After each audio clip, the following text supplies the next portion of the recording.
The alarm didn't go off because the power had been shut off sometime during the night. Marcus Webb woke to his daughter's small hand shaking his shoulder in the pre-dawn darkness. "Daddy, my nightlight's not working." He sat up, disoriented, reaching for his phone. 5:47 a.m. The screen's pale glow was the only light in the room. "It's okay, baby girl. Just a little power trouble. Go wake up your brother, all right? We need to get moving." 7-year-old Zoe nodded, her two puffs bouncing as she padded out of his room in her pink pajamas with the unicorns on them. Marcus could hear her across the hall, her voice bright and bossy. "Caleb, wake up. Daddy says we gotta go." Marcus stood, his knees aching from yesterday's 12-hour shift at the warehouse. His dark brown skin looked gray in the phone's light as he moved through the small apartment, checking the breaker box he already knew wouldn't help. The bill had been final notice for 2 weeks. He'd meant to pay it. He'd planned to pay it. But then Caleb's inhaler ran out and insurance wouldn't cover the refill until next month, so Marcus paid out of pocket.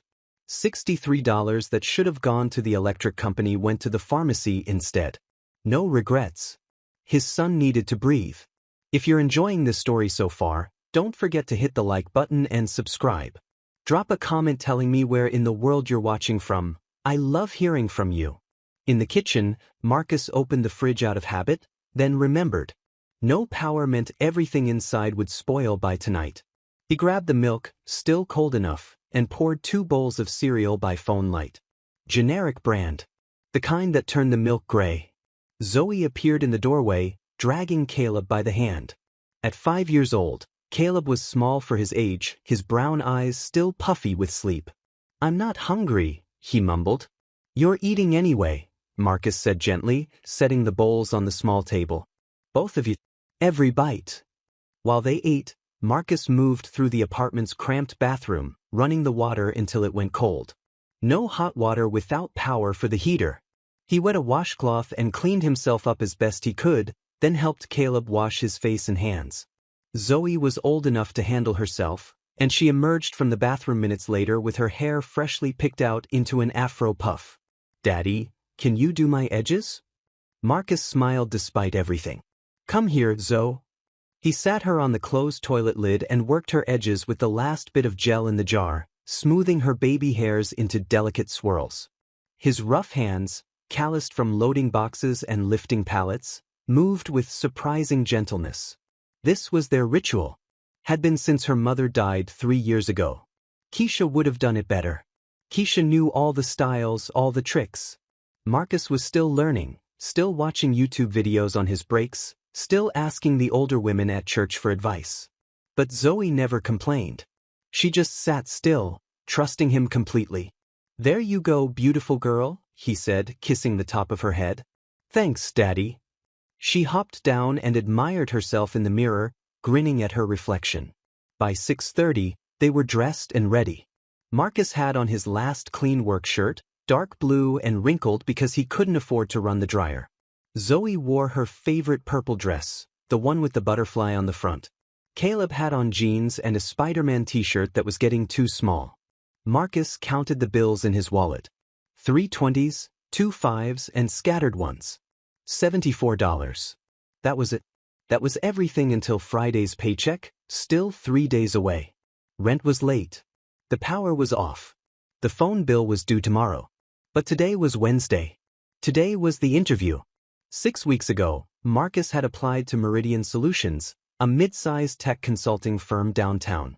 It was a long shot. He dropped out of college after Keisha got sick, never finished his computer science degree, but the job posting said, experience preferred, degree not required.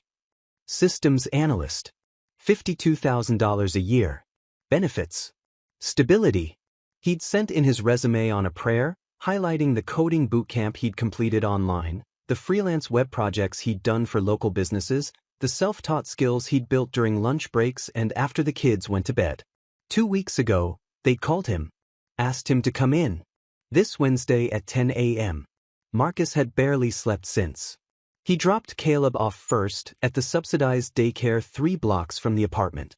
Miss Rhonda met them at the door, her warm brown face crinkling into a smile. "There's my favorite little man. You ready for story time?" Caleb nodded shyly, clutching his inhaler in one small fist. He had a little wheeze last night, Marcus said quietly. Might need a puff around lunch. Miss Rhonda took the inhaler. We'll watch him close, Marcus. Don't you worry. Thank you. Marcus knelt down and pulled Caleb into a hug. Be good, buddy. I'll pick you up after work, okay? Okay, Daddy.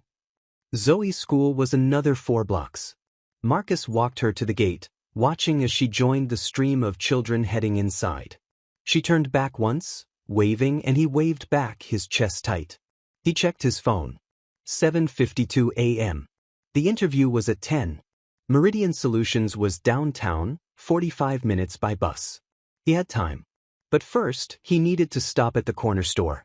They were out of bread, out of peanut butter, down to the last of the cereal. He'd planned to shop after the interview, but Caleb's inhaler had wiped him out. Now he was running on fumes. The store was small, cramped, fluorescent lights buzzing overhead. Marcus grabbed a loaf of white bread, a jar of store-brand peanut butter, a gallon of milk. He did the math in his head. $11.47 with tax. That left him $62.53. Enough for the electric company deposit if they take partial payment. Maybe. At the register, old Mr. Kim rang him up without comment. Marcus paid in cash, tucked the change into his wallet, and headed for the door. That's when he heard it. A woman's voice, shaking. Please, just try it again. There has to be a mistake. Marcus turned. At the counter behind him, a black woman stood with her hands pressed flat on the scratched laminate, staring down at the card reader like she could will it to work. She was maybe mid-30s, her natural hair pulled back in a low bun, wearing dark slacks and a cream-colored blouse. Professional. Put together. Except her hands were trembling. And she was crying. Not loud, not dramatic. Just silent tears tracking down her brown cheeks while Mr. Kim watched uncomfortably. Ma'am, I ran it 3 times, he said, not unkindly. Declined every time. That's impossible. Her voice cracked. There's money in that account. There has to be. Marcus saw what she was trying to buy. Cold medicine. A box of tissues. A bottle of orange juice. Maybe $12 worth. Do you have another card? Mr. Kim asked. She shook her head, wiping at her face with the back of her hand. No, everything's on this one. I don't understand. Behind her, 2 other customers were waiting, shifting impatiently. Marcus looked down at the groceries in his hand, at the $62 in his wallet. He thought about the electric bill, about the darkness waiting at home, about the interview in 2 hours that could change everything. He thought about Keisha, about the last thing she'd said to him before the cancer took her voice. Teach them to be kind, Marcus, even when it's hard, especially when it's hard. Marcus stepped forward. Excuse me. The woman turned, startled, her red-rimmed eyes meeting his. Let me get it, Marcus said quietly. She blinked. What? Your things. He nodded toward the counter. Let me pay for them. No. She shook her head quickly. No, I can't. It's $12, Marcus said. It's not a problem. It was absolutely a problem. $12 was the difference between eating and not eating tomorrow. But looking at her face, at the exhaustion and humiliation, and fear etched into every line, Marcus couldn't walk away. He pulled a 20 from his wallet and handed it to Mr. Kim. Ring it all up together. Mr. Kim looked between them, then nodded, scanning the items quickly. The woman stared at Marcus like he'd just spoken a language she didn't understand. Why would you do this? Because you need help, Marcus said simply. And I can help. You don't even know me. Don't have to. Mr. Kim handed Marcus his change, $8 in change, and Marcus pocketed it without counting. He picked up his own bag and stepped aside, giving her space to collect her items. She gathered them slowly, her hands still shaking. When she turned to face him, fresh tears were sliding down her cheeks. Thank you, she whispered. You have no idea what this means. Marcus nodded. You take care of yourself, all right? He was halfway to the door when her voice stopped him. Wait, what's your name? He turned back. Marcus. Marcus Webb. Her lips parted slightly, like she was committing it to memory. I'm Simone. Nice to meet you, Simone. Marcus gave her a small smile. Hope your day gets better. Then he walked out into the bright morning sunlight, the grocery bag heavy in his hand, his wallet $50 lighter than it had been 10 minutes ago. He had an interview to get to. What Marcus didn't see was Simone standing frozen in the doorway of the corner store, watching him disappear down the street. Didn't see her pull out her phone with trembling hands and dial a number she'd blocked 6 months ago. Didn't hear her voice, raw and broken, when someone finally answered. Jordan, it's me. My accounts are frozen. Every single one. He did it. Devin finally did it. And he didn't see her sink down onto the curb outside the store. Her bag of medicine clutched her chest, whispering a name she wouldn't forget. Marcus Webb. Marcus made it to the bus stop with 3 minutes to spare. He stood beneath the small shelter, checking his reflection in his phone's black screen. The shirt would have to do. Wrinkled or not, it was clean. Professional enough. He straightened his collar and ran a hand over his fade, freshly cut last week when he could still afford it. The bus arrived at 8:47. Marcus climbed aboard, swiped his card, down to 2 rides left, and found a seat near the back. Through the window, the city rolled past. Neighborhoods shifted from worn down to working class to something cleaner, shinier. By the time the bus crossed into downtown, the buildings were glass and steel, reflecting the morning sun. Meridian Solutions occupied the 7th floor of a 15-story tower on Market Street. Marcus had looked it up online, memorized the address, studied the company's website until he could recite their mission statement in his sleep. Innovative solutions for a connected world. He wanted to be part of that world. Wanted to build something that mattered, something that used his mind instead of just his back.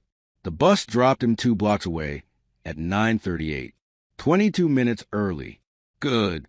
Marcus walked slowly, trying to calm the hammering in his chest. He prepared for this. Practiced answering questions in the mirror. Reviewed coding problems. Rehearsed stories about projects he completed. Challenges he'd overcome. He could do this. He was halfway down the block when he saw her again. Simone. She was sitting on a bench outside a coffee shop, hunched forward with her face in her hands. The bag from the corner store sat beside her, forgotten, and she was sobbing. Not the quiet tears from before. Real, body-shaking sobs that made her shoulders heave.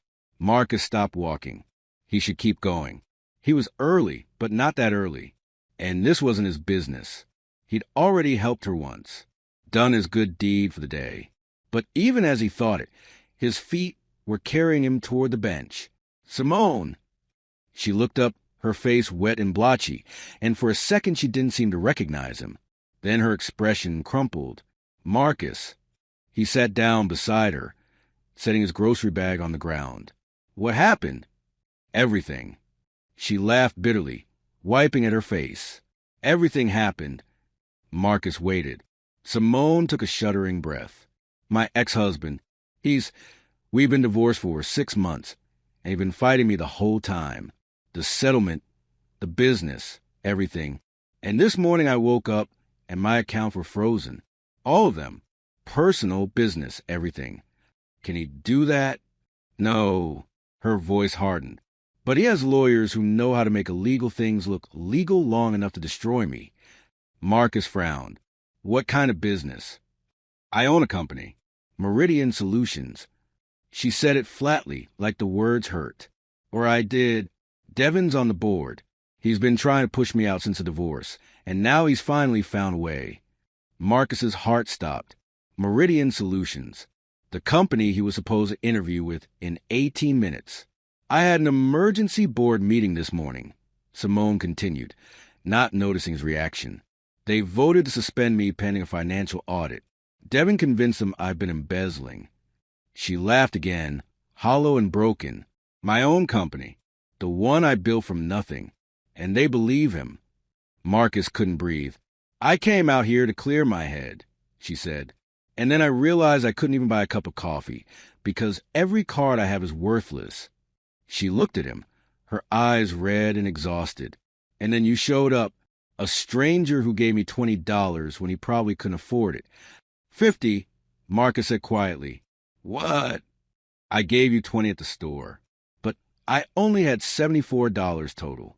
So really I gave you 50, because that $12, that was supposed to be for my kids' lunches this week.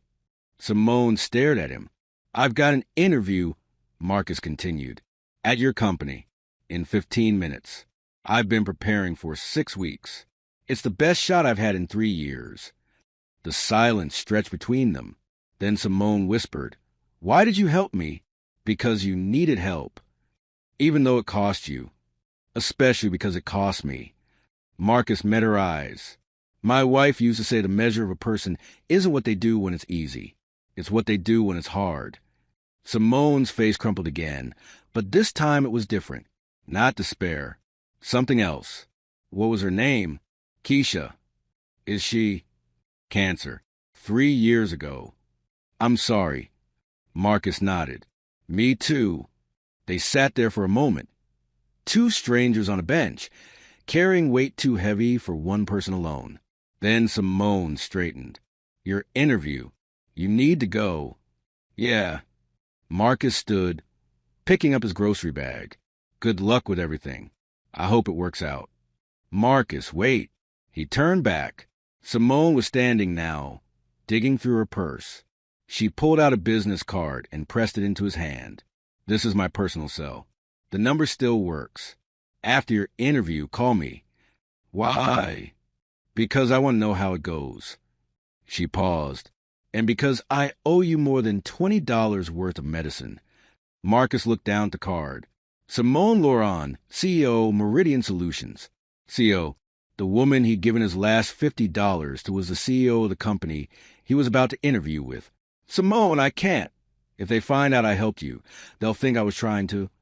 They won't find out, she said firmly. Not from me. You go in there, and you earn that job on your own merit. Understand? Marcus nodded slowly. But after, Simone continued, after you're done, you call me, because I meant what I said. You showed me kindness when I had nothing to offer in return. That matters. Marcus pocketed the card. I'll call. Good. Simone managed a small smile. Now go. And Marcus, yeah, thank you for seeing me as a person instead of problem. Marcus walked into the lobby of Meridian Solutions at 9:57 a.m., his heart pounding so hard he thought it might crack a rib. The receptionist was young, polished. Her nails painted a perfect coral. Name, Marcus Webb. I have a 10 o'clock with, he checked his notes, Jordan Chun, HR Director. She typed something, then nodded. 7th floor. Elevators to your left. Someone will meet you. The elevator ride felt like falling and flying at the same time. When the doors opened, a tall Asian man in a pressed shirt and tie was waiting. Marcus Webb. Yes, sir. Jordan Chun. They shook hands. Thanks for coming in. Follow me. They walked through an open office space, all glass walls and modern furniture. People worked quietly at standing desks, light streaming through floor-to-ceiling windows. Jordan led him to a small conference room. Have a seat. Can I get you water? Coffee. Water's fine. Thank you. Jordan returned with a bottle of water and a tablet. So, Marcus, tell me about yourself. And Marcus did. He talked about the boot camp, about the freelance projects, about teaching himself Python and JavaScript during lunch breaks at the warehouse. He talked about building a website for a local nonprofit that increased their donations by 40%, about debugging code for a small business owner who'd been quoted $5,000 for a fix Marcus solved in an afternoon. He didn't talk about Keisha, didn't talk about the kids or the shut-off power or the $50 he'd given away 2 hours ago. He just talked about the work. Jordan asked technical questions. Marcus answered them, some easily, some with effort, but he answered them. 40 minutes later, Jordan set down the tablet. You've got skills, Marcus. Real skills. But I have to ask, why did you drop out of college? Marcus had prepared for this. My wife got sick. Stage 4 breast cancer. I took a semester off to care for her, and by the time she passed, I couldn't afford to go back. So I kept learning on my own. Jordan's expression softened. I'm sorry for your loss. Thank you. And you're working at a warehouse now? Yes, sir. 3rd shift for nights a week. It pays the bills. What made you apply here? Marcus took a breath. Because I'm tired of just paying bills. I want to build something. I want my kids to see their dad doing work that matters, work that uses what's in here. He tapped his temple.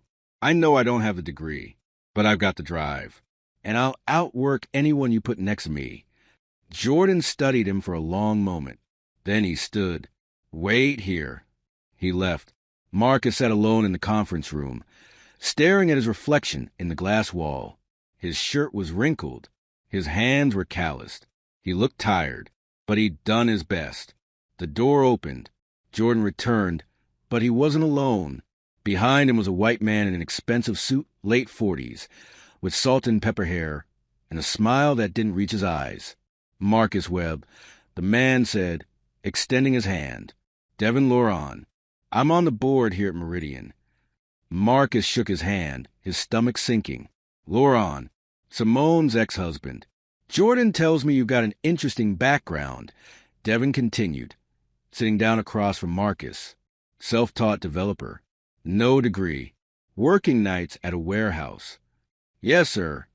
Devin leaned back, his smile widening. And you gave away your last $50 this morning to a woman at a corner store. Marcus's blood went cold.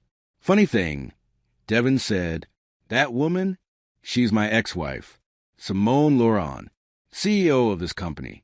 He paused. For now, Marcus said nothing. So here's my question, Marcus. Devin's voice was light, almost friendly. Did you help her because you're a good person? Or because you knew who she was and thought it might help your chances here? I helped her because she needed help. Marcus said evenly. Right. Devin nodded. And the fact that you had an interview here today, that was just coincidence? I didn't know who she was until after you gave her the money. Yes. Devin laughed. Come on, Marcus. We're both men of the world here. You're telling me you just happened to run into the CEO of the company you're interviewing with, and you just happened to give her money, and you didn't think that might work in your favor? I'm telling you, I helped someone who was in trouble. That's it. Devin leaned forward. Here's the thing. Simone's not CEO anymore. As of this morning, she's suspended, under investigation for financial misconduct. So, whatever goodwill you thought you were buying with that $50, it's worthless. Marcus felt something cold settle in his chest. But I'll tell you what, Devin continued, I like initiative. I like ambition. And I think a guy who's smart enough to make a play like that, helping the CEO to get ahead, that's the kind of strategic thinking we need here. He slid a folder across the table. This is an offer. Junior developer, $38,000 a year. Benefits kick in after 6 months. You start Monday. Marcus stared at the folder. $38,000. Less than he'd hoped for, but more than the warehouse. Benefits. Stability. Everything he needed. There's just one condition, Devin said. Marcus looked up. You stay away from Simone.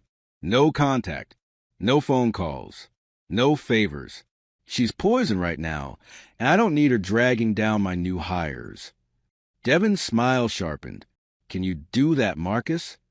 Marcus thought about Simone on that bench, about the way she cried, about the card in his pocket with her number on it.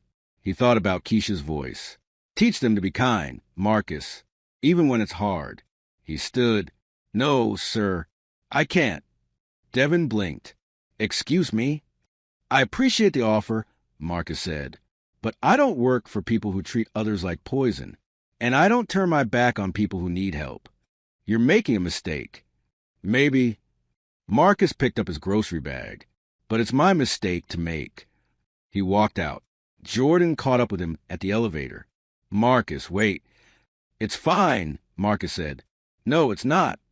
Jordan's voice was urgent. Devin doesn't speak for this company. He's one board member. That's it. Doesn't matter. I made my choice. The elevator doors opened. Marcus stepped inside. For what it's worth, Jordan said, I would have hired you. You're exactly what we need. The doors closed. Marcus rode down to the lobby, walked out into the sunlight, and pulled out his phone. He had $54 left. 3 days until payday. No power at home. No job offer. But he had something else. He pulled out Simone's card and dialed the number. She answered on the second ring. Marcus. Yeah, it's me. How did it go? Marcus took a breath. I need to tell you something. Simone met him at a diner 6 blocks from Meridian Solutions. It was the kind of place with cracked vinyl booze and coffee that tasted like it had been sitting since morning, but it was quiet and no one looked twice at either of them. She was already there when Marcus arrived, sitting in a corner booth with her hands wrapped around a mug. She'd changed clothes, jeans and a simple black sweater, and pulled her hair out of the bun. It fell in loose curls around her shoulders. She looked different, smaller somehow, more human. Marcus slid into the seat across from her. Tell me, Simone said. So he did. He told her about Jordan's questions, about his answers, about the way it felt like maybe, just maybe, he had a shot. And then he told her about Devin. Simone's hands tightened around the mug. He was there, showed up halfway through, made it real clear that helping you was a problem. What did he offer you? Marcus hesitated. Junior developer, $38,000. I start Monday. Simone's face went very still. And I turned him down. Why? Because he told me I had to stay away from you. And I don't work for people like that. Simone stared at him. Then she set down the mug and pressed her hands flat on the table, like she needed something solid to hold on to. You walked away from a job because of me. I walked away because it was wrong. Marcus, you have kids. You have... I know what I have. His voice was quiet but firm. And I know what I'm teaching them. I'm teaching them that some things matter more than money. Simone's eyes filled with tears. You keep doing that. Doing what? Showing up. When everyone else walks away, you show up. Marcus didn't know what to say to that. The waitress came by and they ordered coffee for Marcus, soup for Simone. Neither of them were hungry, but it felt like the kind of conversation that needed props. When the waitress left, Simone said, I need to tell you what's happening, what Devin's doing. You don't owe me. Yes, I do. She met his eyes. Because you gave up a job for me. The least I can do is tell you why it matters. So she told him about building Meridian Solutions from nothing, about the late nights and early mornings, about the first client and the first hire, and the way the company had grown from a one-woman operation into something real, about meeting Devin at a conference, about the whirlwind romance, about the wedding and the way he'd seemed so supportive, so proud, about the slow shift, the way he started questioning her decisions, undermining her in meetings, making jokes about his wife's little company in front of investors, about the day she asked for a divorce, and the way his face had changed, gone cold, calculating. He said I'd regret it. Simone said that I'd built Meridian on his connections, his reputation, that without him I was nothing. That's not true. I know, but he spent the last 6 months trying to make it true.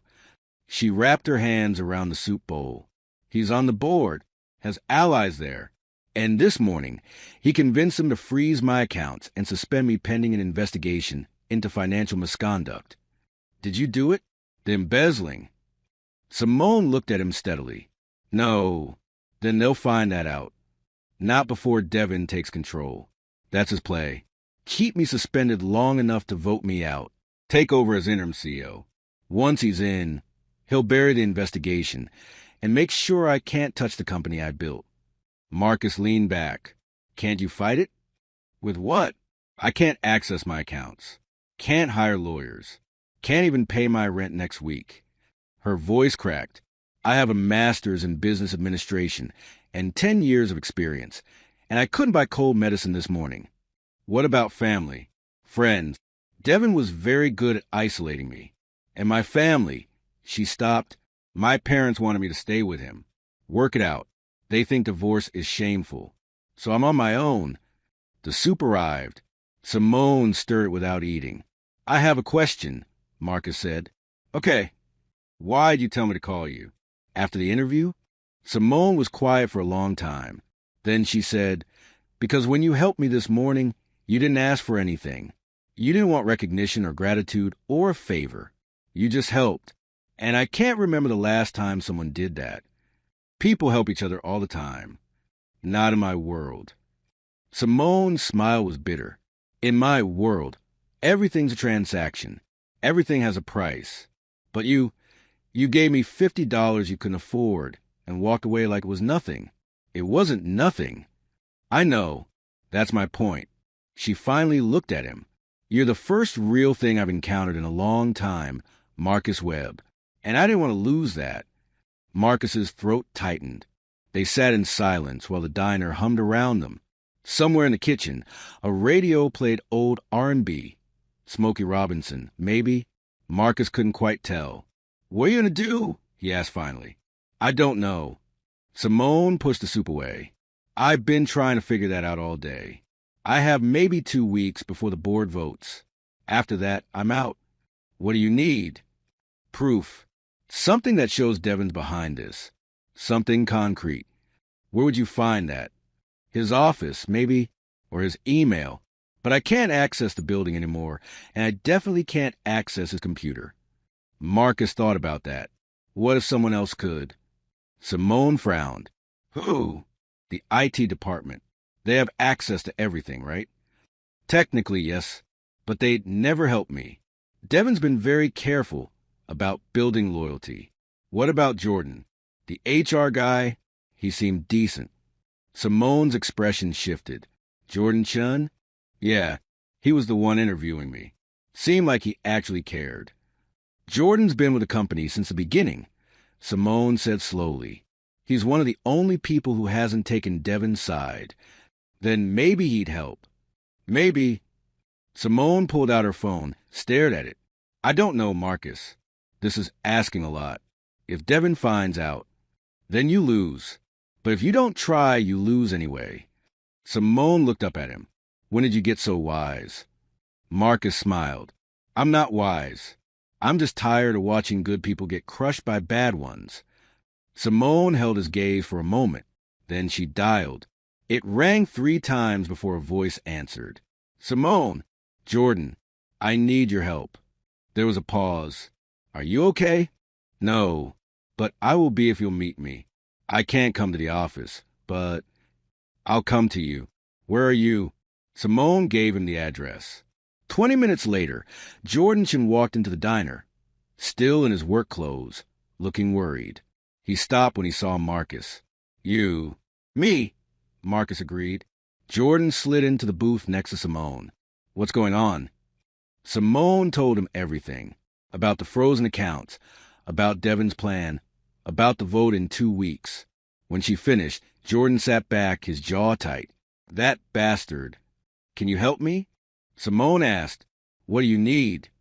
Access to Devin's email, or his files. Anything that proves he's orchestrating this. Jordan was quiet for a long moment. Then he said, I can get into his email. IT has backdoor access for security purposes. It's technically legal as long as it's for company protection. And if Devin finds out, then I'm fired. Jordan met her eyes. But you gave me my first real job, Simone. You believed in me when no one else did. So, yeah, I'll help you. Relief flooded Simone's face. Thank you. Don't thank me yet. I need time to dig through his files without raising flags. Maybe a day or 2. I don't have... I'll move fast, Jordan promised. He glanced at Marcus. For the record, I meant what I said earlier. You were a good candidate. I'm sorry Devin ruined it. It's all right, Marcus said. I've had worse days. Jordan left 10 minutes later, promising to call as soon as he found something. Simone and Marcus sat in the booth, the weight of what came next settling between them. You should go home, Simone said finally. Your kids are probably worried. Marcus checked his phone. 3:47 p.m. He had to pick up Caleb in 13 minutes. Yeah, but he didn't move. Marcus, what are you going to do tonight? Where are you staying? Simone hesitated. I have a friend who said I could crash on her couch. It's fine. Is it? No. Her voice was small. But it's all I have right now. Marcus made a decision. Come with me? What? To pick up my kids. Then come back to my place. It's not much. Power's off and we're eating peanut butter sandwiches for dinner. But it's warm and you won't be alone. Marcus, I can't. Yes, you can. He stood, gathering his grocery bag. You helped me today by giving me your card. By trusting me. Let me return the favor. Simone stared up at him, her eyes bright. You keep saving me. Maybe you'll save me back someday. She stood, slinging her purse over her shoulder. Maybe I will. They rode the bus together. Simone sitting by the window, Marcus beside her with the grocery bag on his lap. The city rolled past, sunlight slanting through the buildings. What are your kids' names? Simone asked. Zoe and Caleb. Zoe's 7. Caleb's 5. What are they like? Marcus smiled. Zoe's a firecracker. Smart as hell, bossy kind. She's been the little mama since Keisha died. Takes care of Caleb. Makes sure I remember to eat. And Caleb, quieter, sensitive. He's got asthma, so he's small for his age. But he's tough, tougher than he looks. Do they know about the interview? Zoe does. I told her this morning. She was so excited. Marcus's chest tightened. I'm going to have to tell her I didn't get it. You might still. No. Marcus shook his head. I burned that bridge, and I'm okay with it. They picked up Caleb first. He was waiting outside with Miss Rhonda, his backpack dragging on the ground. When he saw Marcus, his face lit up. Daddy. Hey, buddy. Marcus scooped him up, inhaling the smell of his son's hair. Good day. Uh-huh. We read about dinosaurs. Yeah? Which one's your favorite? T-Rex. Marcus set him down and gestured Simone. Caleb. This is Miss Simone. She's a friend of Daddy's. Caleb looked up at her with wide brown eyes. Hi. Hi, Caleb. Simone knelt down to his level. I like your backpack. Is that Spider-Man? Yeah, he's the best superhero. I think so, too. Caleb grinned, instantly won over. They walked to Zoe's school together. Caleb chattered the whole way about dinosaurs and recess, and the graham crackers Miss Rhonda gave him at snack time. Simone listened, asking questions, laughing at his answers. Marcus watched her and thought, she's good with kids. Zoe was waiting at the gate, her purple dress wrinkled from a day of playing. When she saw Marcus, she ran over. Daddy, did you get the job? Marcus's heart sank. Not yet, baby girl. Still waiting to hear back. It wasn't a lie. Not exactly. But it wasn't the truth either. Zoe's face fell. Then she noticed Simone. Who's that? This is Miss Simone. She's coming over for dinner. Zoe studied Simone with the kind of intensity only a 7-year-old could manage. Are you Daddy's girlfriend? Zoe. Marcus's face heated. What? I'm just asking. Simone laughed, a real laugh, light and surprised. No, sweetheart. I'm just a friend. Okay. Zoe seemed satisfied. Then she grabbed Simone's hand. Do you like macaroni and cheese? 'Cause that's what we're having for dinner. Simone looked at Marcus, who shrugged helplessly. I love macaroni and cheese, Simone said. They walked home together, the four of them, Zoe holding Simone's hand and telling her about school, about her teacher, about the butterfly project they were doing in science. And for the first time in a long time, Marcus felt something that almost resembled hope. The apartment was dark when they arrived. Marcus had forgotten about the power. Sorry, he muttered, unlocking the door. We're having a little electricity situation.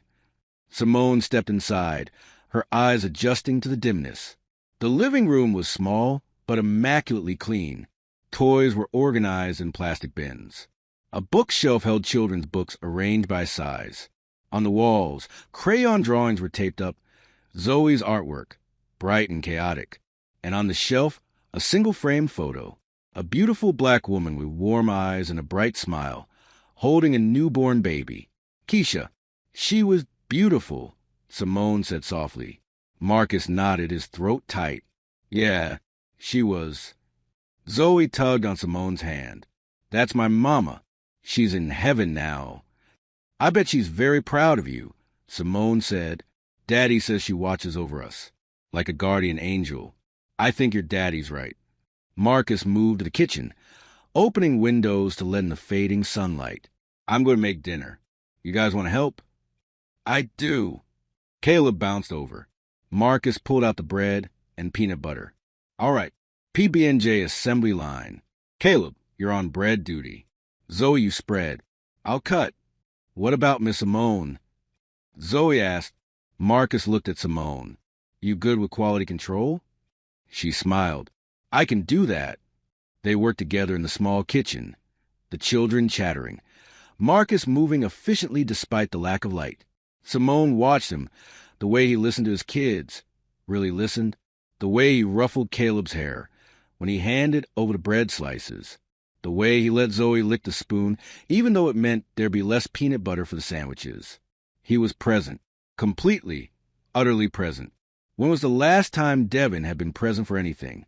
They ate on the couch, paper plates balanced on laps, the apartment lit by the last of the daylight, and Marcus's phone flashlight propped against a water bottle. This is the best peanut butter and jelly I've ever had. Simone said. Zoe beamed. I made yours special. Extra peanut butter. I can tell. Thank you. After dinner, Marcus pulled out a battery-powered lantern, something he kept for emergencies, and the warm glow filled the living room. Caleb climbed into Marcus's lap with a book. Daddy, can you read? Sure, buddy. Which one? The dinosaur one. Marcus opened the book and began reading, his deep voice steady and soothing. Caleb leaned against his chest, his small fingers tracing the pictures. Zoe scooted closer to Simone. Do you have kids, Miss Simone? No, sweetheart. How come? Zoe, Marcus warned. It's okay, Simone said. She looked at Zoe. I wanted to, but sometimes things don't work out the way we plan. Cause of your mean ex-husband? Simone blinked. How did you? I heard you and Daddy talking outside. He sounds like a bad guy. Marcus closed the dinosaur book. Zoe, that's grown-up business. But it's true, right? He's trying to hurt Miss Simone. Marcus and Simone exchanged a look.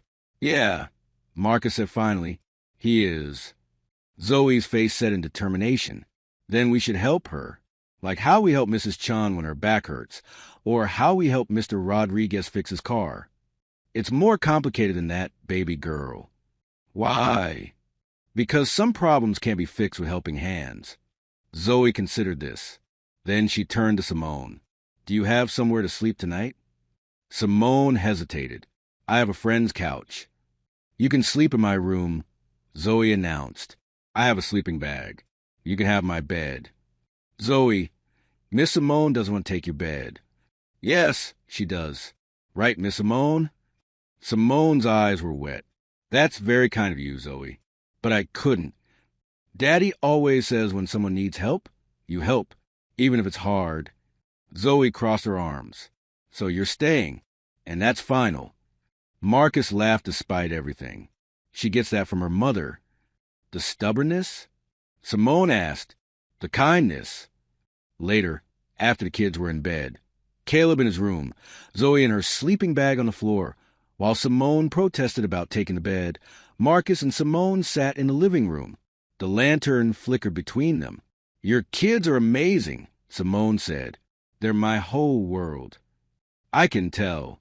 She pulled her knees to her chest. The way you are with them, present, patient, kind. Devin was never like that. Even when we were trying to have kids, he was distant, like he was thinking about something else. Maybe he was. Yeah, probably himself. Simone rested her chin on her knees. I used to think I wanted a family like this. Simple, real, but I got so caught up in building the company, in proving I could succeed, that I lost sight of what mattered. It's not too late, isn't it? I'm 36, single, about to lose everything I've worked for.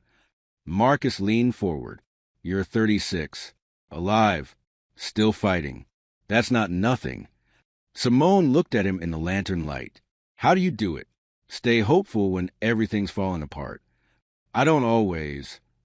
Marcus's voice was quiet. Some nights I sit in this living room after the kids are asleep, and I count bills I can't pay.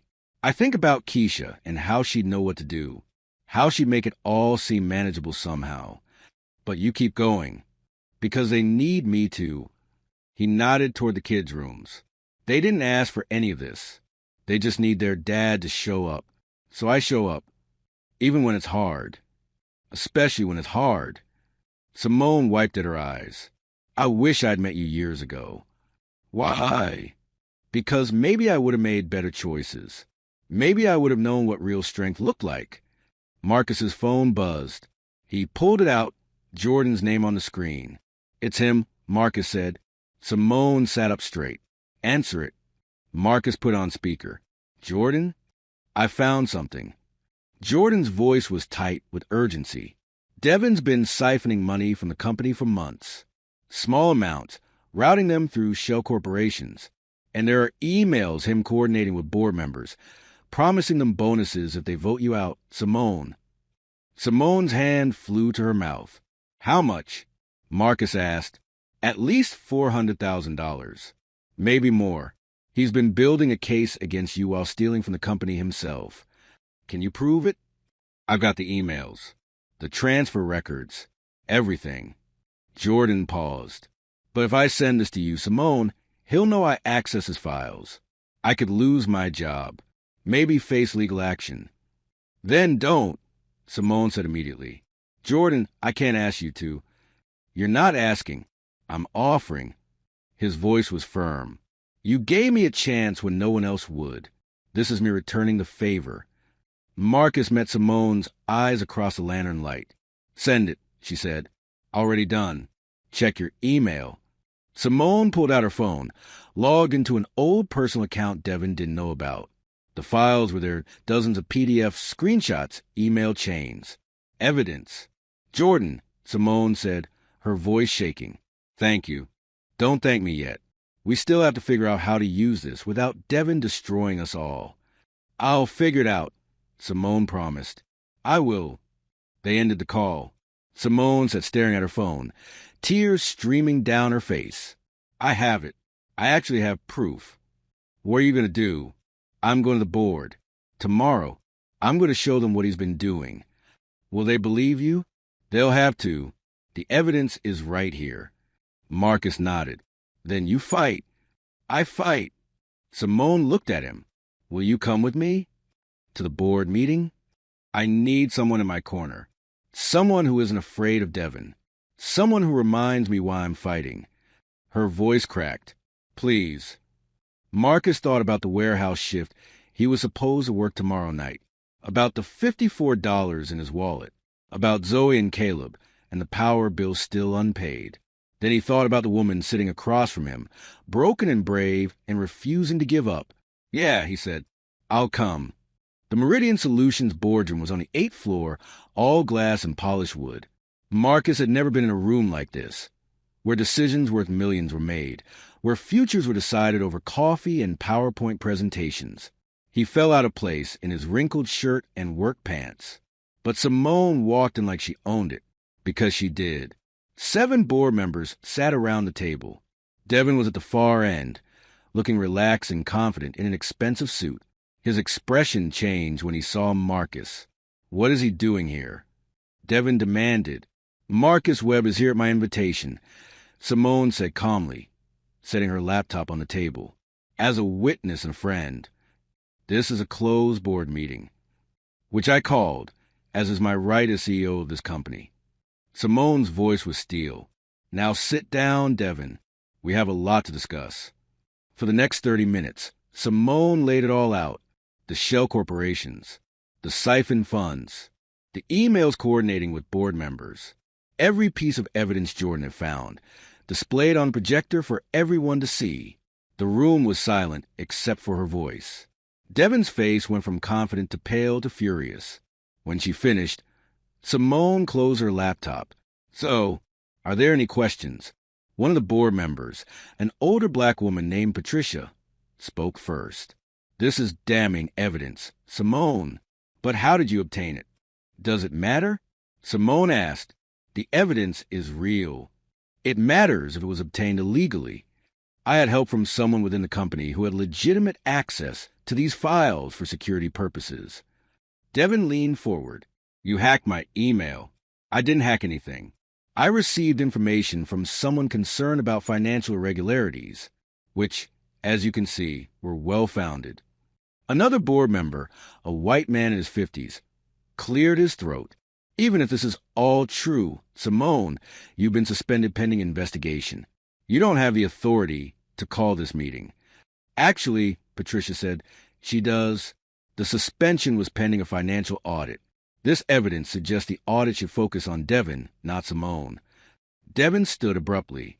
This is a setup? She's fabricating evidence to discredit me because I dare to question her leadership. Sit down, Patricia said coldly. I will not. Sit down. Devin sat. Patricia looked at Simone. I moved to immediately reinstate Simone Laurent as CEO and launch a full investigation into Devin Laurent's financial activities. Seconded, another member said, the vote was unanimous, 6-1. Devin's face went white with rage. This meeting is adjourned, Patricia said. Devin, you're suspended effective immediately. Security will escort you from the building. Devin stood, his eyes locked on Simone. You think you've won. You haven't. I'll bury you in legal fees. I'll destroy your reputation. You'll do nothing, Simone said quietly. Because if you come near me or this company again, I'll file criminal charges. And this time, I have the evidence to make them stick. Security arrived. Devin was escorted out, still threatening, still raging. When the door closed behind him, Simone's knees buckled. Marcus caught her, holding her steady. You did it, he said. We did it, she corrected, looking up at him. I couldn't have done this without you. Patricia approached them. Simone, I owe you an apology. We should have questioned Devin's accusations more carefully. It's done, Simone said. Let's move forward. Agreed. Patricia extended her hand to Marcus. And thank you, Mr. Webb, for standing with her. Marcus shook her hand, still not quite believing any of this was real. 2 hours later, Marcus and Simone sat in her office, her real office, the one she'd been locked out of for a week. My account are being unfrozen, Simone said, checking her phone. The bank called. Everything should be accessible by tomorrow. Good. And I spoke with Jordan. He's getting a promotion, senior HR director, and a raise. He deserves it. Simone set down her phone and looked at Marcus. What about you? What about me? What do you want, Marcus? He thought about it, about the warehouse, about the interview he'd walked away from, about the $50 he'd given to a crying woman in a corner store. I want my kids to have electricity, he said finally. I want Caleb's inhaler to be covered by insurance. I want to do work that matters. Simone opened her laptop. I have a position, senior systems analyst, $65,000 a year, full benefits starting day one, flexible hours so you can pick up your kids from school. Marcus stared at her. Simone, you're qualified. Jordan saw it. I see it. And more than that, you've proven you're the kind of person this company needs. Someone with integrity. Someone who shows up. This feels like charity. It's not. Simone met his eyes. It's me recognizing value when I see it. It's me investing in someone who invested in me when I had nothing to offer. Marcus's throat was tight. I don't know what to say. Say yes. Yes. Simone smiled, a real, genuine smile that transformed her whole face. Good. You start Monday. The Meridian Solutions annual gala was held at a downtown hotel, all crystal chandeliers and champagne flutes, and people in expensive clothes. Marcus stood near the bar in a suit Simone had insisted on buying him, watching the crowd. He still wasn't entirely comfortable at these things, but he was learning. Zoe and Caleb were at home with a babysitter, a nice college student from the church who charged reasonable rates and actually played with the kids instead of just staring at her phone. The power was on. The rent was paid.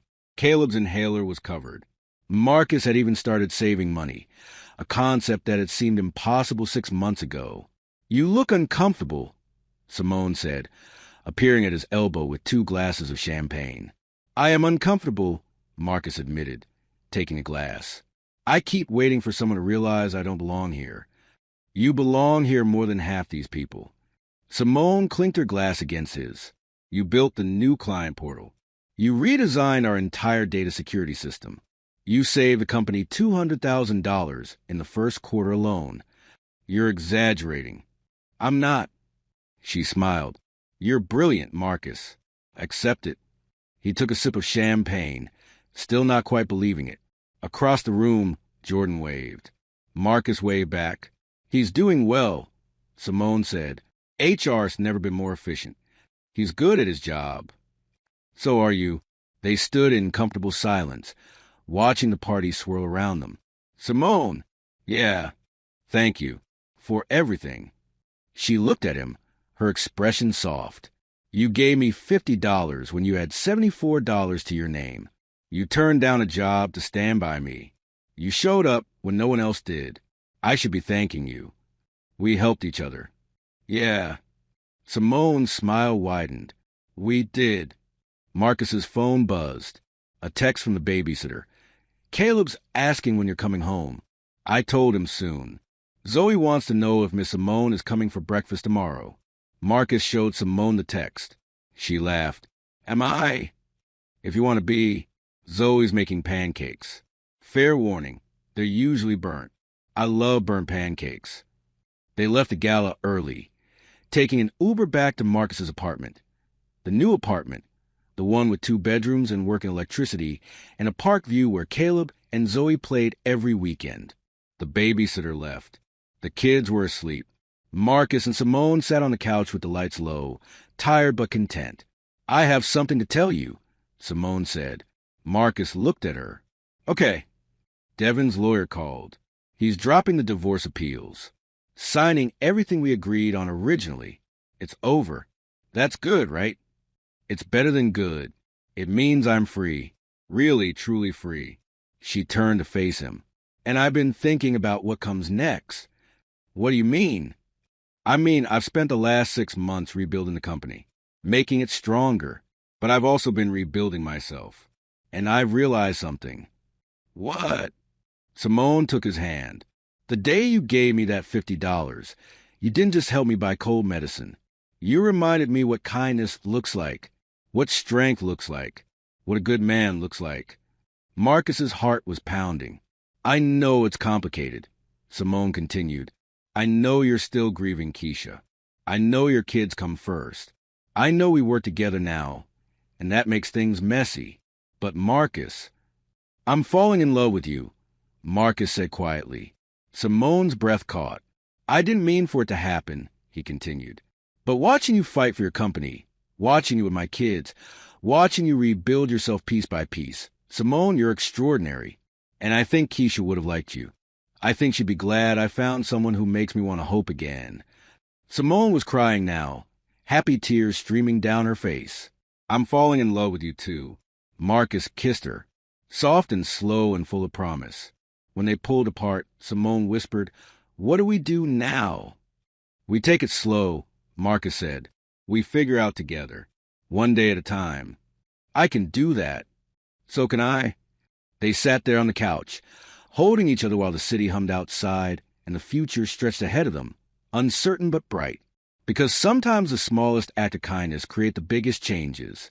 Sometimes a $50 bill given in a moment of compassion becomes a foundation for everything that follows. And sometimes when you're brave enough to show up for someone else, you discover they've been showing up for you all along. Marcus Webb gave his last $50 to a crying woman in a corner store. He didn't know she owned the company he'd applied to. But more than that, he didn't know she'd become the person who'd help him build a future worth believing in. Love doesn't erase loss. It honors it, and then it builds something new on top of it. Something stronger, something real, something that proves the best investments aren't measured in money. They're measured in moments, in choices, in $50 bills given when you can't afford it, in showing up, even when it's hard. especially when it's hard. Thank you so much for watching until the end. If you loved this story, check out the other videos on your screen now. I think you'll really enjoy them. And don't forget to subscribe if you haven't already. See you in the next story.